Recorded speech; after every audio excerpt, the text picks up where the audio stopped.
epigenetic modifications.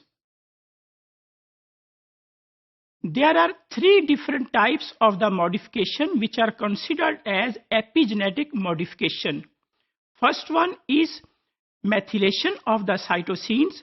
Second one is modification to the histones which are present in the chromosomes.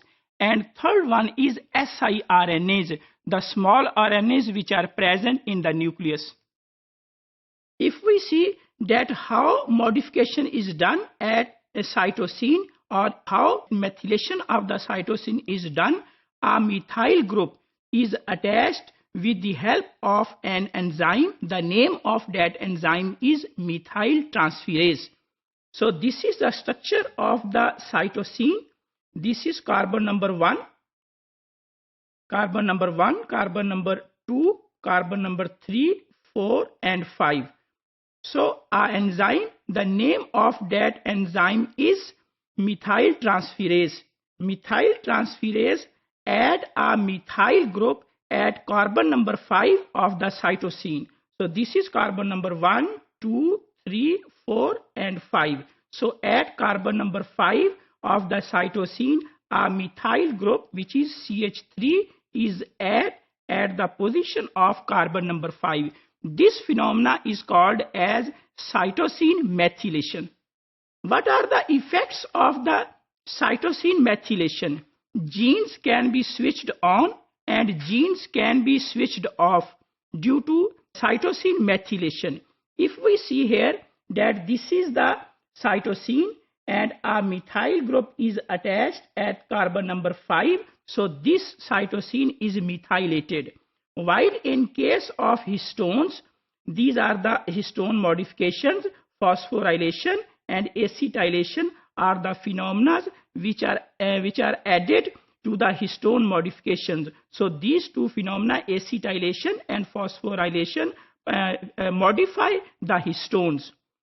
What are the effects of methylation of the cytosines and modification of the histones? If we see that genes, they can be switched on and genes, they can be switched off. If the cytosines are unmethylated, then the gene will be switched on.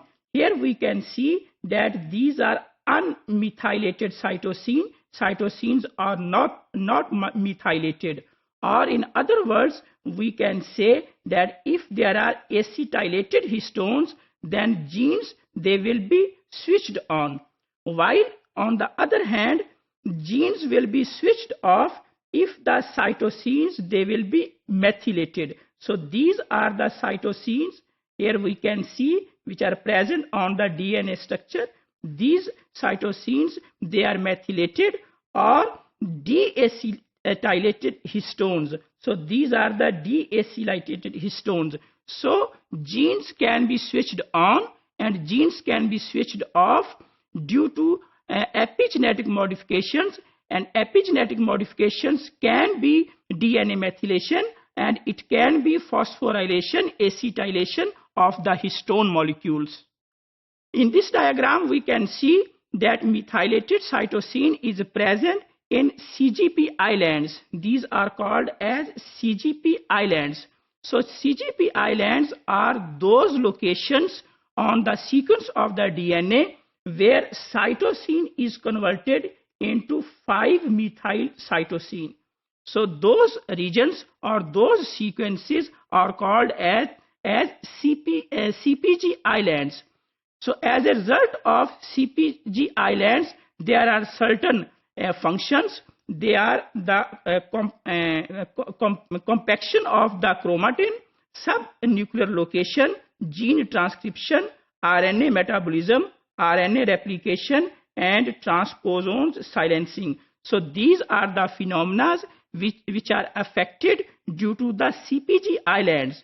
And at the organism level, there are certain phenomena that appear. Those phenomena are called as genomic imprinting, changes in the development, cellular pluripotency, and proliferation and differentiation. So these are all phenomena at the level of organism which are due to CPG islands, And CPG islands are those regions in the DNA sequence where cytosines, they are methylated. In this diagram, we can see that how a cytosine is methylated into methyl cytosine, and this is the methyl cytosine which is already present in the DNA sequence, and de novo methylation of the cytosines can also occur. So here we can see that two of the cytosines, they are now methylated. Cytosine acetylation occurs at the regions which are called as upstream sequences. Upstream sequences of the gene are those sequences where there are promoter regions. Histone modifications. Histones are the proteins which are present in the chromosomes. Most of these histones, they are basic in nature and have the positive charge, while on the other hand, DNA has the negative charge. So if the histones, they are acetylated, it means the genes, they are functional, and the vice versa. In this diagram, we can see that what is the difference between the acetylated and deacetylated. These are the histones which are acetylated, in which the compactness of the nucleosomes have been released. They are far away from each other, while on the other hand, these are the nucleosomes which are compact and placed side by side. So there is histone acyl transferase that converts the compactness of the histones into a loose form. So this is difference. So this part of the gene will be switched on.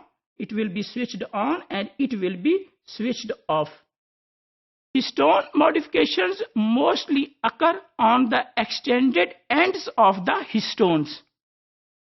In this diagram, we can see that how the acetylations occur on the histones. These are the histones, and they have branches. This is the branch of the histone.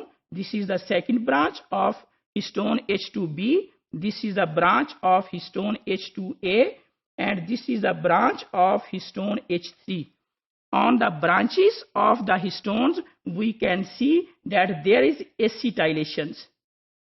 These are the acetylations which are present on the branches of the histones. Histone acetylation is due to two enzymes. One of the enzyme is HAT, histone acetyl transferase, while the second enzyme is HDAC, that is histone deacetylase.